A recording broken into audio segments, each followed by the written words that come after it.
Welcome back to another episode of Pocket Pep Talks. My name is Becca, and today I wanted to talk about how to get your life together without actually overhauling your entire life.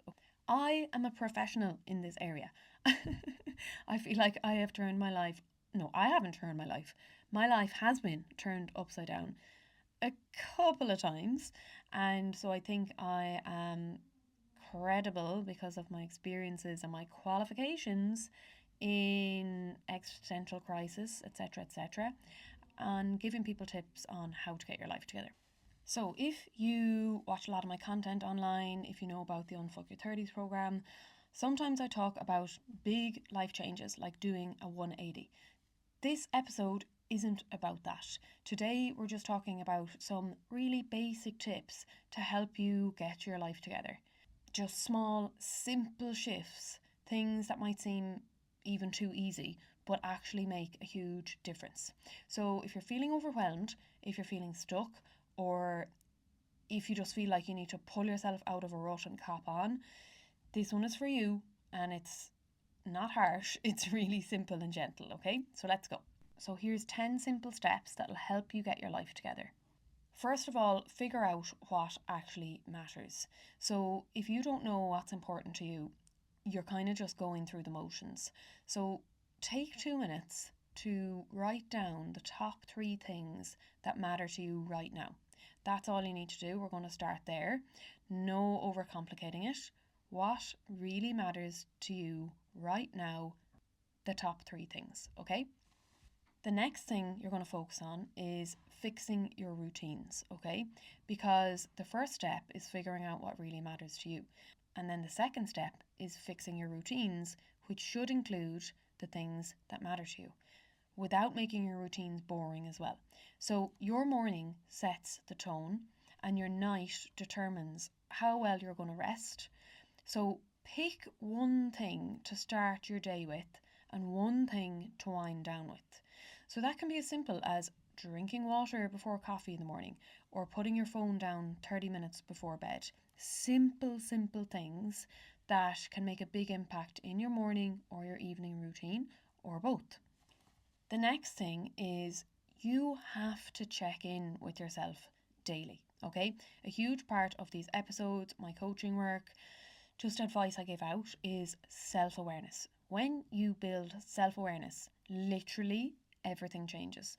So before you scroll first thing in the morning, before you react, before you basically let people enter your room and your head by going on social media, just pause and ask yourself, how do I actually feel today?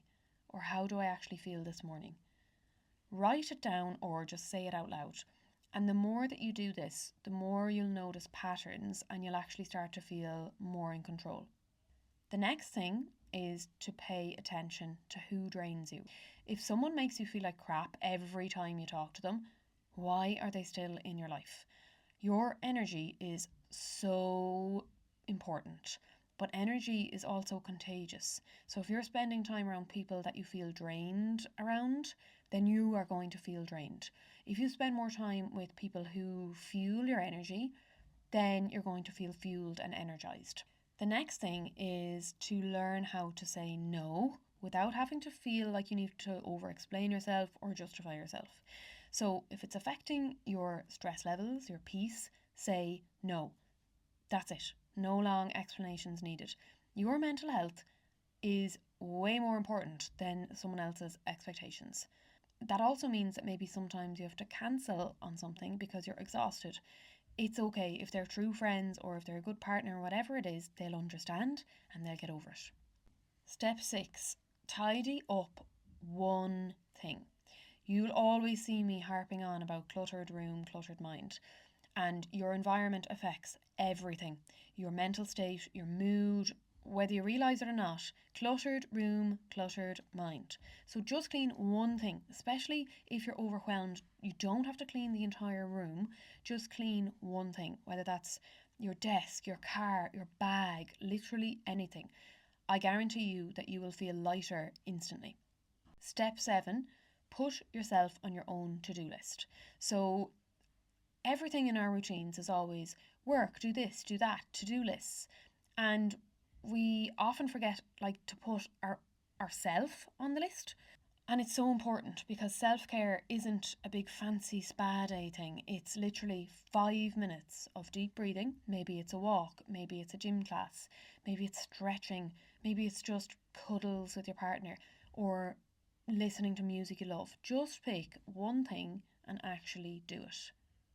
The next thing then is to unfollow the shit that makes you feel bad. Social media should be inspiring. You should feel motivated, positive when you go on it and look at other people's videos, accounts, etc. It shouldn't make you feel like you're behind in life. So unfollow the accounts that make you feel shit about yourself, that drain you, that you find you're comparing yourself to, that stress you out. Even if that means unfollowing me. Protect your mental space. Step 9 is to move your body and your brain. So that doesn't mean that you need to run a marathon. Just move in some way every day. Walk, stretch, dance in your kitchen, whatever. And do something for your mind too. Whether that's literally listening to this episode. That's actually one of the reasons I created Pocket Pep Talks. 5 to 10 minutes of the energy and information and the boost that you might need. So it's not about being perfect, it's just about showing up. The last step then is to swap scrolling for something that actually feeds you. So instead of doom scrolling, try music, try a breathwork, try a gratitude list, or literally just staring into space or the sky for 5 minutes. Your brain needs space, not endless input of, cheap dopamine hits. So that's it. Pick one thing and do it today. Not all of them, just one, because it's the small shifts that lead to big changes. Step 1, figure out what actually matters. Step 2, fix your routines. Step 3, check in with yourself daily. Step 4, pay attention to who drains you or who gives you energy. Step 5, learn to say no without feeling like you have to over-explain it. Step 6, tidy up one thing. Step 7, put yourself on your own to-do list. Step 8, unfollow the shit that makes you feel bad. Step 9, move your brain and body. And step 10, swap scrolling for something that actually feeds you. So that's it for this episode, just some really simple tips. If you feel like you need a little extra help, you want some coaching, or you want to join the Unfuck Your 30s members area, go to unfuckmethod.com/30s, or you can email me at becca@beccagillen.com. Thanks guys, have a lovely day.